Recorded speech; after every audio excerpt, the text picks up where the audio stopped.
శ్రీ వారాహీదేవి జ్యోతిషాలయం. విద్య, ఉద్యోగం, వ్యాపారం, పెళ్లి, ఆరోగ్యం, నాగదోషం, సంతానం, రాజకీయం, వామాచార దోషం, అత్తాకోడళ్ల మధ్య గొడవలు, ప్రేమించి మోసపోవడం, స్త్రీ పురుషుల వశీకరణం, ధనం నిలకడలేకపోవడం, మీ ఎటువంటి సమస్యలకైనా 24 గంటల్లో పరిష్కారం చూపబడును. నెంబర్ 1 వశీకరణ స్పెషలిస్ట్ పండిత్ పవన్ నంబూదిరి, కేరళ తాంత్రిక గురువు గారు.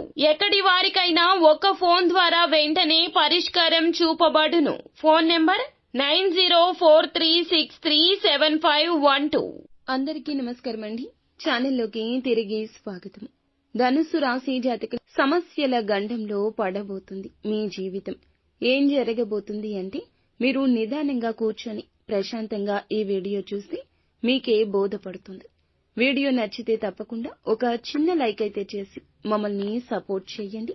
ఇక ఆలస్యం లేకుండా వీడియోలోకి వచ్చేద్దాం. ఈ రోజున మీకు అనేక రంగాల్లో కొత్త మార్పులు, ఆలోచనలు, కొన్ని మోసపూరిత పరిస్థితులు, ఆశాజనక అవకాశాలు చిత్ర విచిత్రంగా ఎదురు కాబోతున్నాయి. ముఖ్యంగా ఉదయం మొదలుకొని రాత్రి వరకు కూడా కొన్ని కీలక నిర్ణయాలు తీసుకోవాల్సి రావచ్చు. కాబట్టి మనసులో ధైర్యం, ఆత్మవిశ్వాసం, ఆలోచనల్లో చురుకుదనం వాడుకుంటే ఈ రోజంతా విజయవంతమవుతుంది.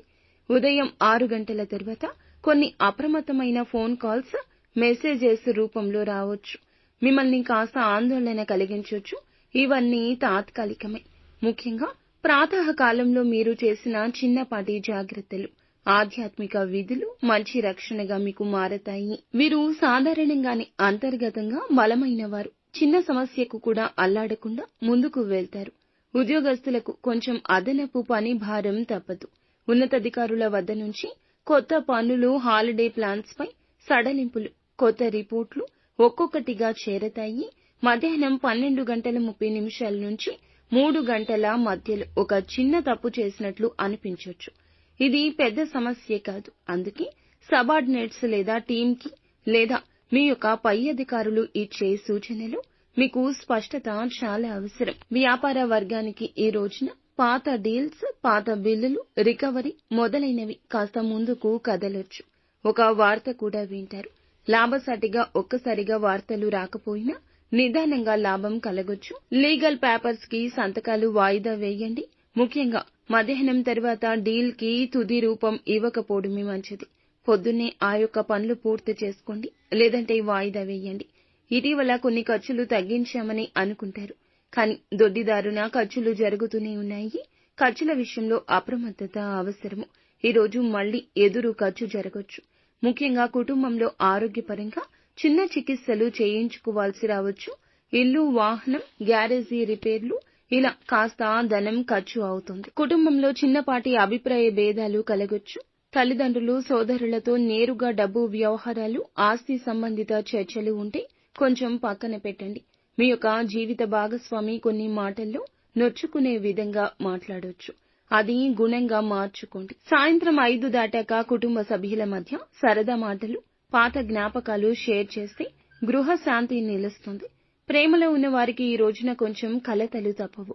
కొంతకాలంగా దూరంగా ఉంటున్న జంటలు మళ్లీ కలిసే ప్రయత్నం చేస్తారు. కానీ ఈ సమయంలో ఒకరిపై మరొకరు ఎక్కువగా ఆధారపడడం వల్ల చిన్నపాటి అసౌకర్యం ఉండొచ్చు. ఆలోచన పూర్వకంగా సమస్యలను పరిష్కరించుకోండి.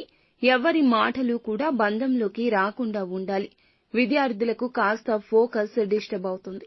ఫోన్లు, సోషల్ మీడియా ఎక్కువ సమయం తీసుకుంటాయి. ముఖ్యంగా ఉదయం నుంచి మధ్యాహ్నం మధ్యలో ఎక్కువగా చదవడం సాధ్యపడుతుంది. ఈ రోజు పని ఒత్తిడి ఉండొచ్చు. జీర్ణ సంబంధిత సమస్యలు ఇబ్బంది పెట్టొచ్చు. సమయానుకూలంగా బలహీనతలు పక్కన పెట్టి ఆలోచనతో ముందుకు వెళ్ళండి. అంతా మంచి జరుగుతుంది. నిత్యం శివారాధన, సుబ్రహ్మణ్యేశ్వర స్వామి ఆరాధన మీకు మేలు చేస్తుంది.